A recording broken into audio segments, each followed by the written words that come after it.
Vamos partir de um seguinte princípio. Não existe ateísmo. O que a gente chama de ateísmo é só um tipo de religião. Né? É um culto ao progressismo.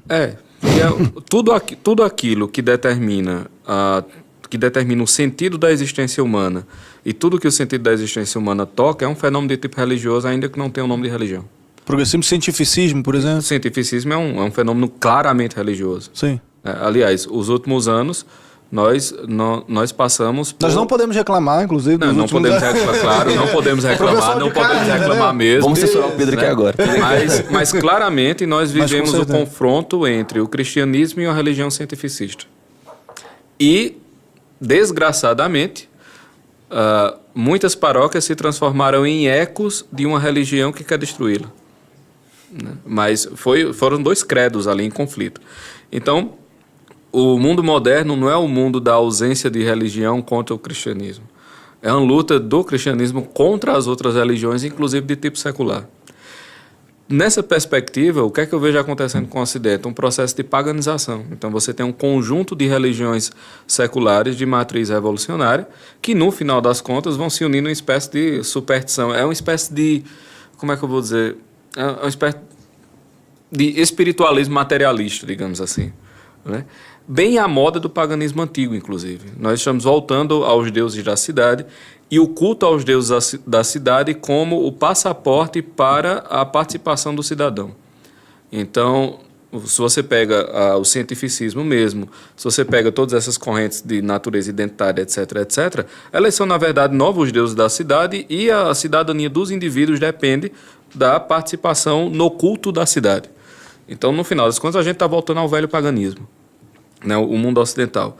O que é que vai acontecer disso? É muito complicado dizer. De fato, é muito complicado dizer. Mas, com relação ao Brasil, o Brasil ele criou-se uma consciência muito profunda da existência dessas novas divindades, ainda que não com essa concepção.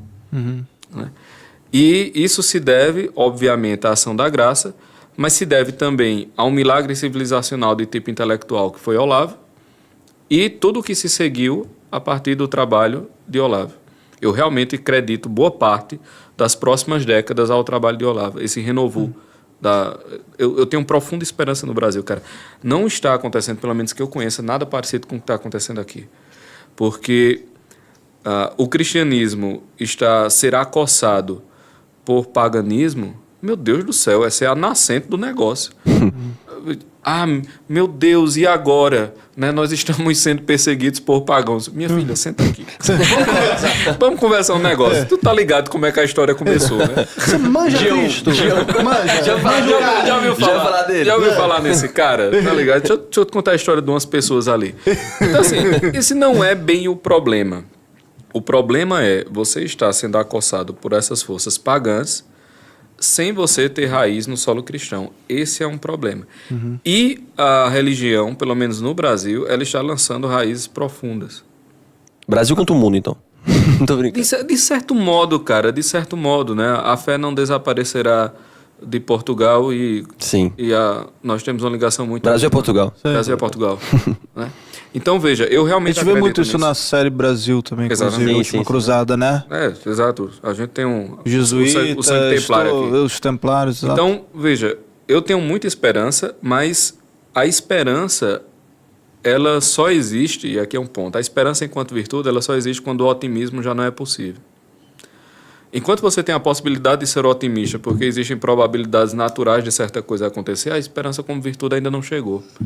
Porque a esperança como virtude, ela só tem a Deus por objeto. Enquanto você ainda está na probabilidade dos elementos naturais, Deus não é o objeto da esperança, mas também o desenrolar natural das coisas. Né? Para você ter a esperança verdadeira, você tem que estar completamente desencantado das probabilidades naturais. Você já sabe o que vai acontecer e aí isso é irrelevante. Você confia, né? Esse é o ponto. O que está à nossa volta é irrelevante para você ter esperança. Porque o objeto da esperança não é a realidade que cerca. É quem sustenta a realidade, independente da realidade que está lhe tocando naquele momento. Cara,